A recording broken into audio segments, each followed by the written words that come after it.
complete. And we're going to taxi now to the runway. Yeah, I told you before this is going to be a slightly longer one.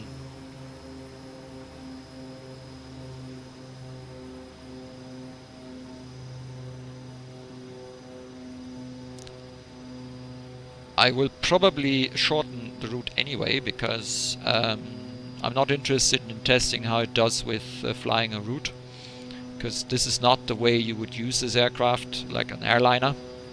So I just use the basic route to take off and see if it actually follows the GPS route, if you enable that particular mode. It doesn't have VNAV and all that kind of thing, so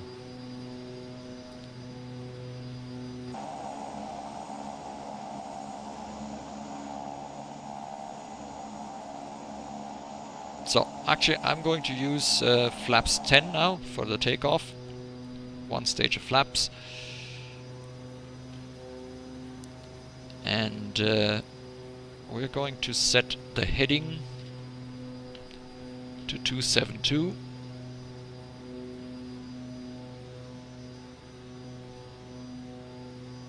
Alright. And we're going to activate the heading mode. The thing is, now it has already, apparently it has already turned on the autopilot, so I need to turn it off again. I'm going to start with the heading mode, and then I intend to switch to the nav mode.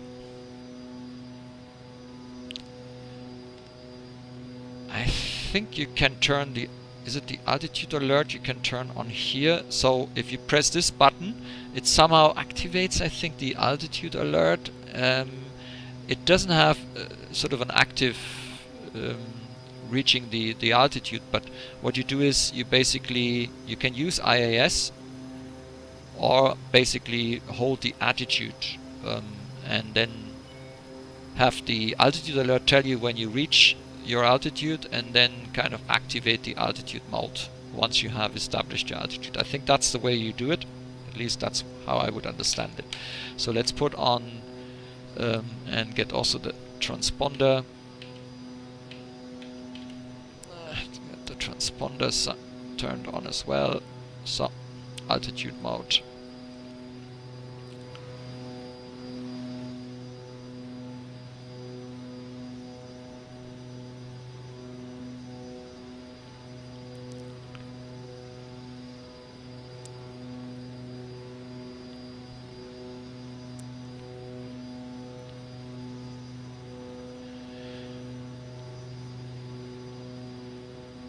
Okay, so according to this, you basically slowly apply power, so you bring the throttle levers forward until T5 spikes, although I'm not quite sure what they mean with that. Then you set the torque. I don't know what you set with the torque. Verify airspeed at 55 knots at V1, 185 knot, climb out approximately 90 knots, set trim. And at 400 feet flaps up, set climb power. At 1000 feet, climb at approximate 105 knots. So, yeah. I'm going to do this a little bit zoomed in here so that we can see. Alright then, let's try that.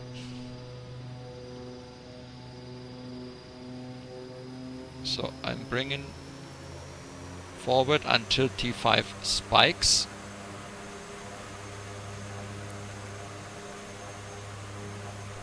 And then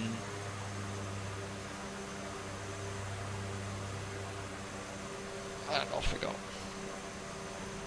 And ooh, it accelerates, and as usual you have your really sensitive rudder axis and stuff, so this is no much different from any other aircraft in X-Plane, apart from the ones where they've done actively something about it. There is no gear that you can pull in, so There we go. And now we're trying to keep, we're already too fast, so let's actually reduce the power, because we don't really need to.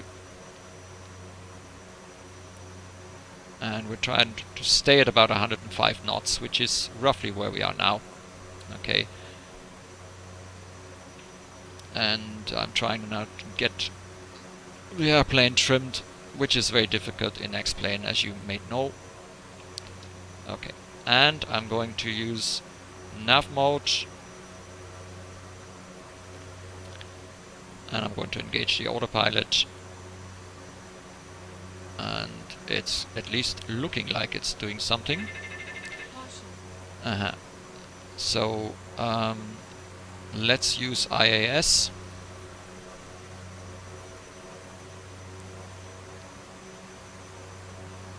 To climb out. I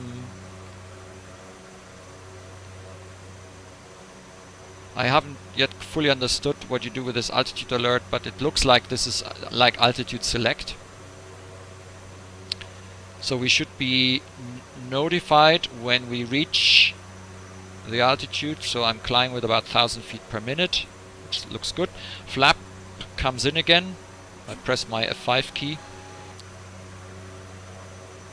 And we set the climb power, which is, I don't know, rate 1000 feet per minute, airspeed 120 knots, torque 35 psi. Alright then, let's try and get torque to 35 psi.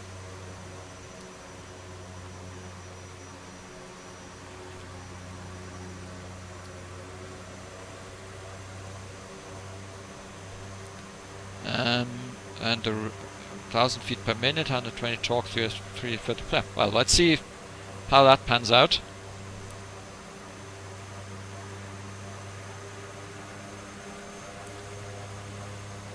But what you can see is that it's nicely already following.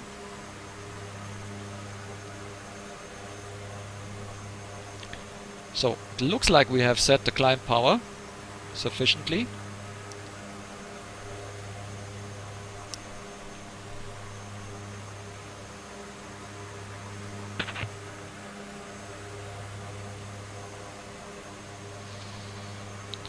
Engine gain is normal, lights as required, engine wing inspection, okay. 8 is received, that's not for the descent, we're not there yet.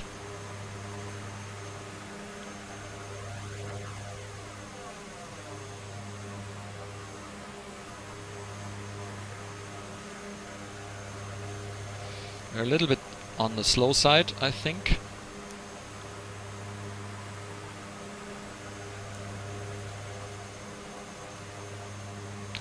What about the rate of descent, of climb? We're actually not climbing. Why are we not climbing? Oh, hang on. We've used IAS mode, right? So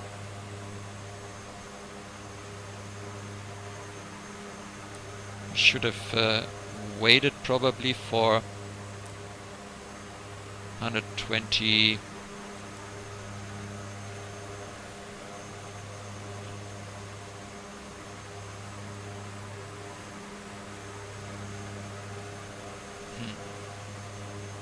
Thing is, once I trim, the autopilot is off again, so I don't know.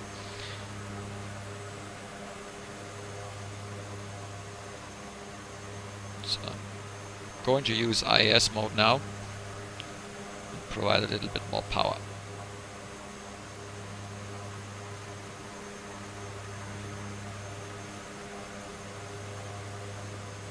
Okay. You need to get used to this kind of aircraft. I'm not sure how realistic all this is, okay, so I'm just trying to follow the instructions I read here. Okay, so decent speed.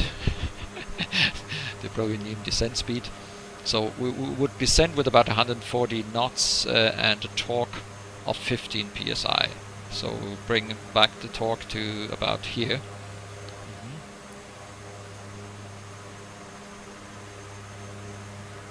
So we're now 3,000 feet. works out quite well.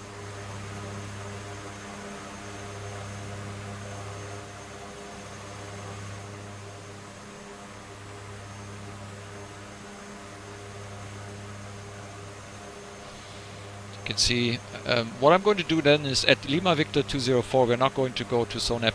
I'm going to directly go to SOP2, and we will also try and maybe even go direct to Remat, leave out SOP2, and let's declutter. Let's declutter the stuff a little bit.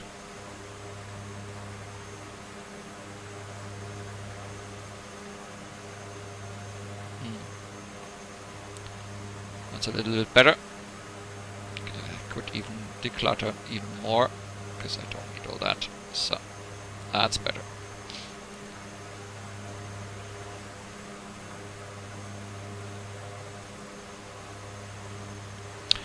So we reached 4,000. We're climbing a little bit slowly.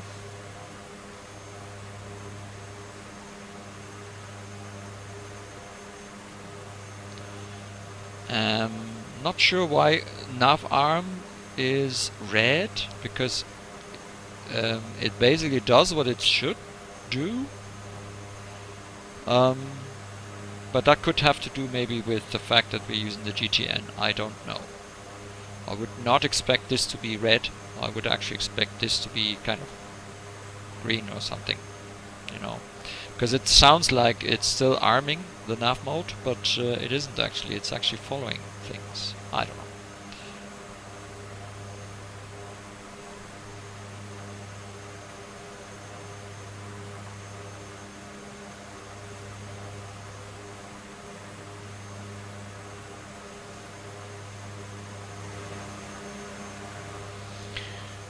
So, yeah.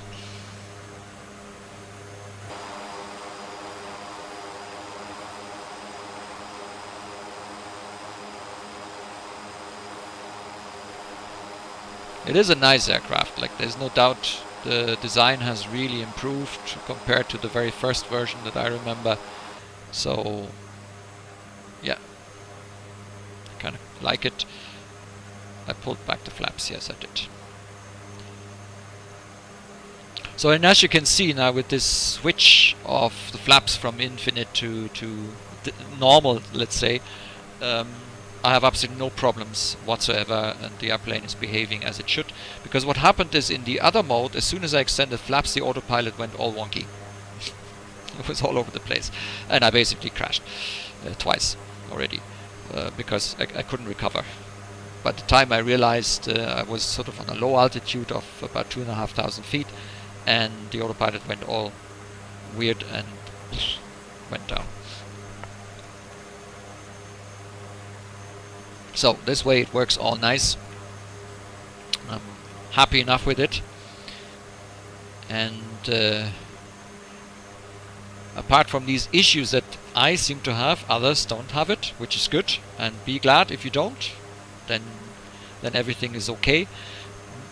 And the good thing is, for my few issues that I have, there are kind of workarounds. They're not solutions, they're workarounds. And one of them is, do not start the iOS, the instructor station. And the other one is, well, you need to edit something in the aircraft file if you have that flap problem. If you don't worry about it, you know. So we're reaching 5,000. And the autopilot is nicely leveling off. I didn't hear any altitude alert, but maybe that button is the other way around. Maybe we should have heard the altitude alert. I don't know. So we're getting faster now.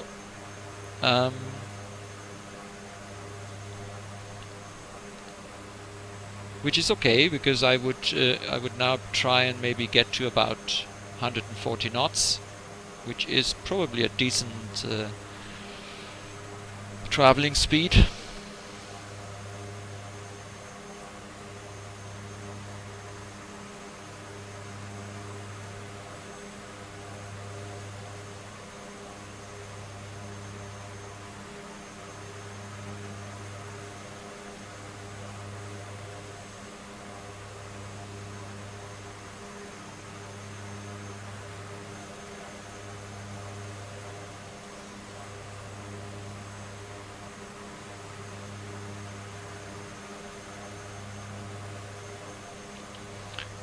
Frames wise, we are at about 45 on my system. Now that's nothing that is important for you guys, but you can see that we run at about a 45 frames. So frame wise, this airplane is fine. There's absolutely no problem. This it doesn't have any kind of, for me, a feelable impact on my frames. So from that regard, it is actually a good aircraft. And yes, at times I was a little bit angry about this whole crap going on with problems, but now that I have got it under control, I think it is a very nice add-on. It's just a pity that things like that still crop up, and you know, I wonder what people with less ability to solve an issue like this, and also on the forum, people say, yeah, there's only 2 or 3 people that have communicated. That doesn't mean that there is only 2 or 3 people out there that have that problem.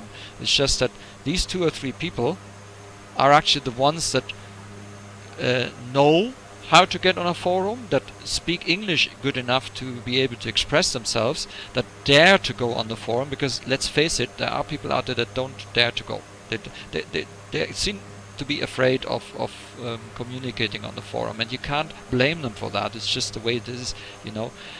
Maybe before we continue, we should actually change. Let's go to the flight plan, and let's go to, I'm going to activate okay, alright, let's do that then. Activate the leg, and let's go directly to SIM2.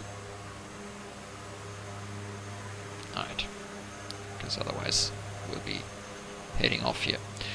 So just because not everybody who has a problem voices himself on the forum doesn't mean the problem isn't there, okay?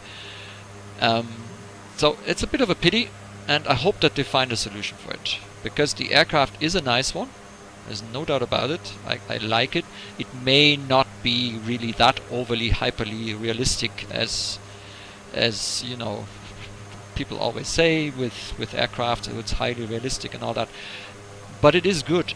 For me, it is good enough. It does the things it should do. I think they've put in a lot of realism features that the real aircraft is supposed to have. Some of them do work nicely, some of them might not be overly great in the simulation, but still, you get used to them, you know, and as long as you don't have things like you extend the flaps and your aircraft basically crashes, or you open the instructor station and your engine goes out. That's the kind of things that we shouldn't really have, and I really hope that solutions will be found for that. And even if it is that laminar research needs to do something, because if it is really a bug of the simulator, well then we need to find a workaround or get some kind of solution. What cannot be is that this just remains like this, you know. That cannot be.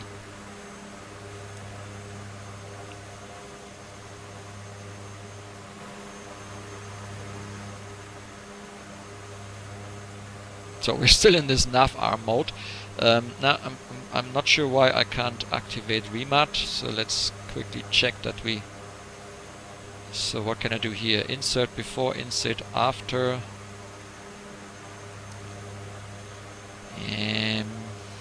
Yeah.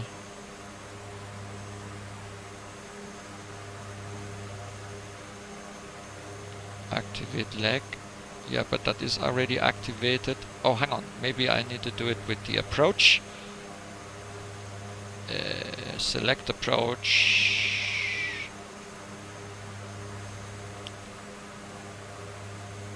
Oh no.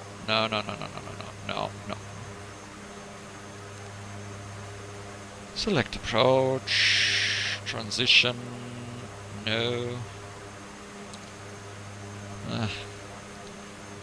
ILS approach, ILS 27. Load approach.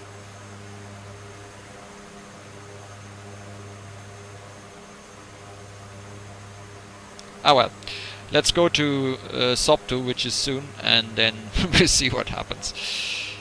Then we see what happens. Yeah. Okay. We're almost at sub 2, and now we're going to get vectors. I hope that I can convince it. Oh, look at that. It's turning. I wonder where.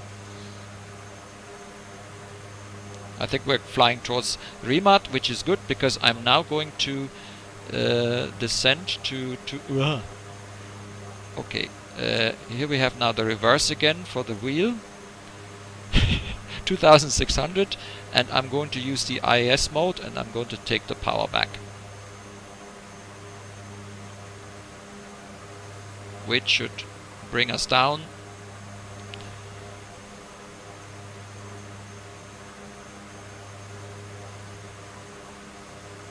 to 2000. Yeah, see, it's speeding up again because it tries to reach the 130 something feet that knots that I had before I pressed that button, and we have about 1500 feet per minute, so we can give it a little bit more power.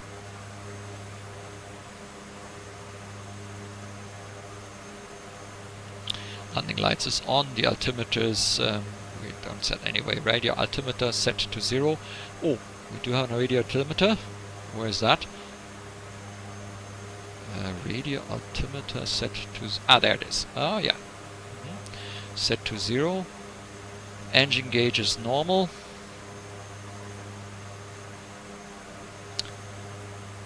Fuel system normal. Pumps on. Hydraulic pressure. Yeah, it's still okay. Checked. Approach briefing. Pax briefing. Nose wheel. Landing checklist. Okay. Nose wheel centered. Why would I have a nose wheel? What do you mean with that?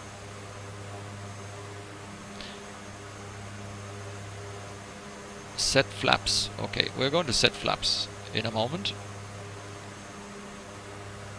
And by the way, I actually completely forgot. I think we need to set the nav. So 1110.7. Need to put this on. So that's the ILS. Oh, right click will open it. Oh, I learned something new. Okay. Can we see the ILS already? Okay. Ah, there. Is that it? Is that the glide slope already?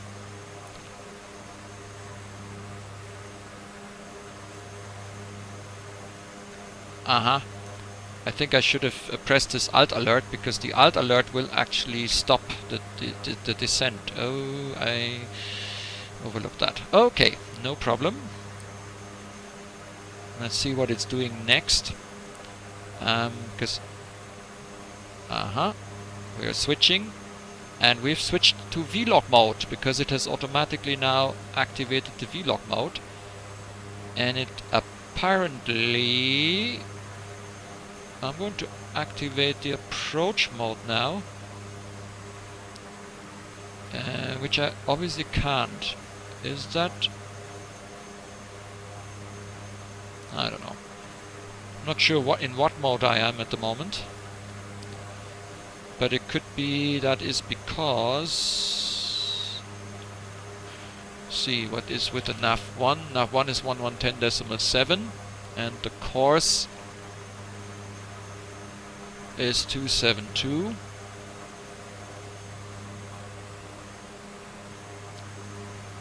And we need to come down actually very quickly.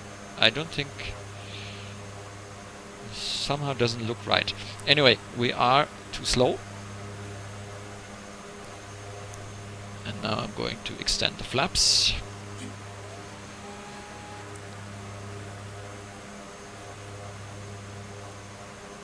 So I don't think this is working. So it hasn't intercepted. Let's pause. What's going on here? Let's see.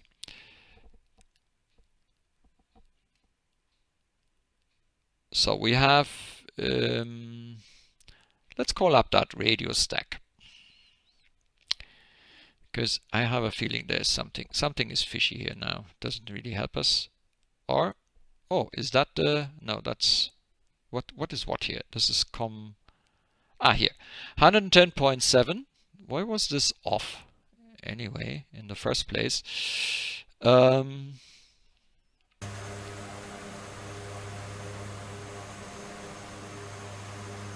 I don't think this is not working out. Okay, I need to turn off the autopilot and find my way to the airport, which is over there and not where you are going.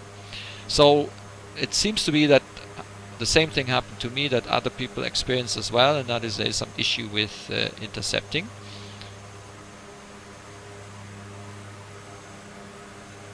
So whatever it did there, and let's try and get down now, slowly but surely. I still can't see the glide slope. Is that because we are really under it, or because we have no reception? I have a feeling it is probably the second. Oh, no, now it says glide slope armed.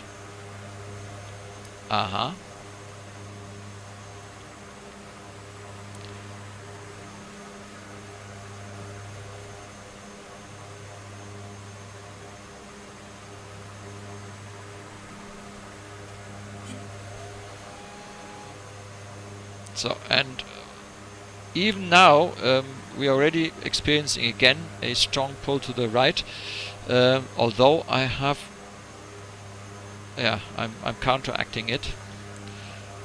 That's what you can see here. Okay, so this is how I'm flying now in order to fly straight. So it is not as pronounced as it is with the other in the other mode, but it is bad enough.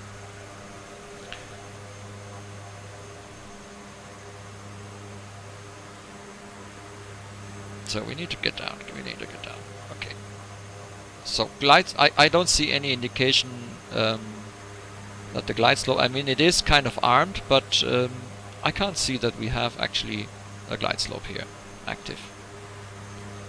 So not sure what I'm doing wrong.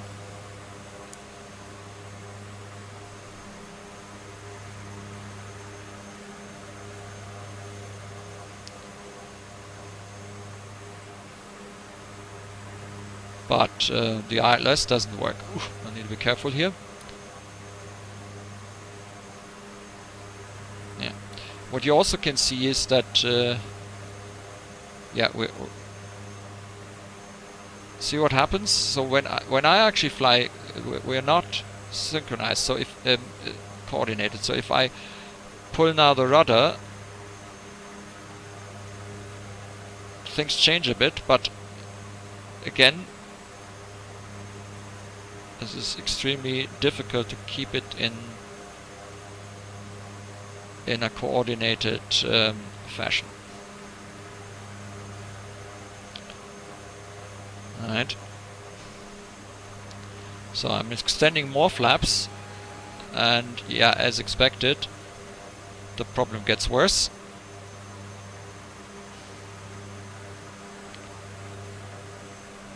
So flaps supposed to be minimum 20 degrees. I'm now at 30. I'm not going to extend it more because I have enough trouble to keep the aircraft straight as it is.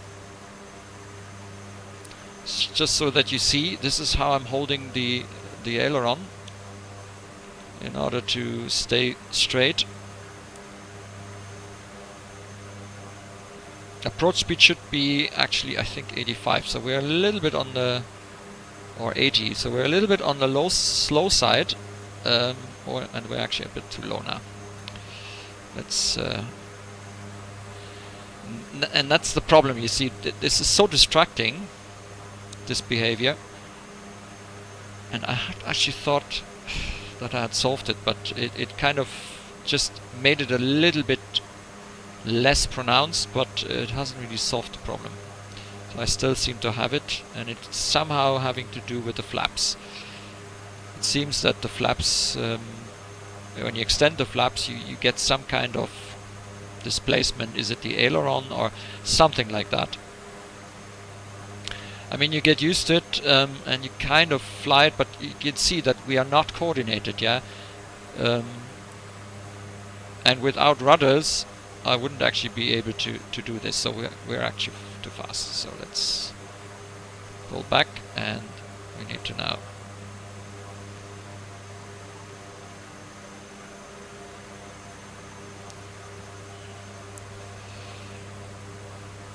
and we shouldn't go under the red line, so try and stay over the red line, which is around 65 or so knots. Provide some power.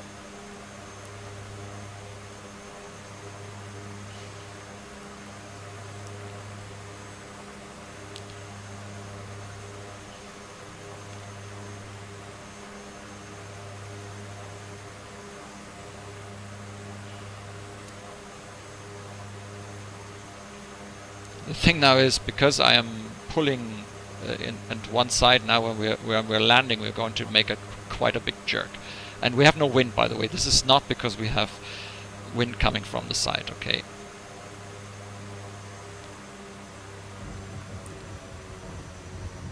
Okay.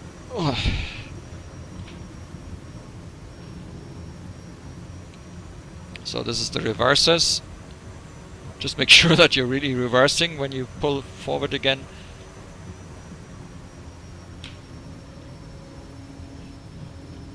Okay, let's quickly check that we are out of reverse. Yes, we are. So, yeah. The flap thing is probably the most disturbing one. I'm happy with not opening the iOS in this machine. I'm fine with that. As I say, I kind of got it a bit under control by using the non-infinite. It makes it better, because it was far more pronounced when I had the original mode in. But it is still quite hard. That's not for everyone. So you're beginner here in X-Plane with not all the hardware that I have. If they would experience the same thing, I don't know if they do. That would be a problem. So I'm really hope that we get that resolved, because for me this is one of the bigger issues. If we get that resolved, I'm fine.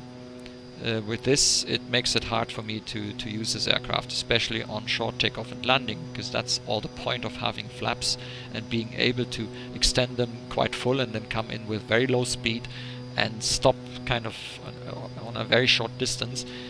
But with this, it's almost impossible, because you're hardly able to control the aircraft, and yeah, chances are that you're blowing your approach by doing so. So yeah, I don't know. What should I say? I mean, you've seen this now.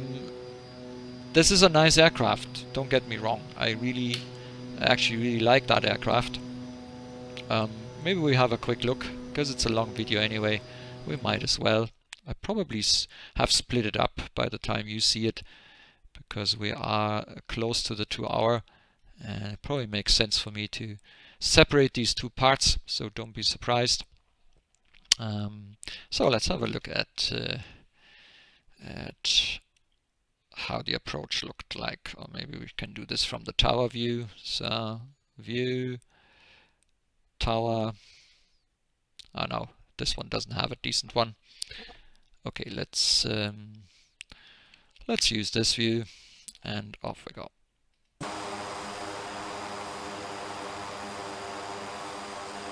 So you can see how I'm having the rudder continuously, and also the aileron. You can see that it is deflected. Flaps look normal to me. You know, there's not really a reason why it should be like this. And with a lot of concentration, I kind of keep it to go, but that is extremely difficult to do. And I was probably lucky now that I got a relatively decent landing. We'll see how decent it was in a moment. but it looks like the approach was actually not too bad.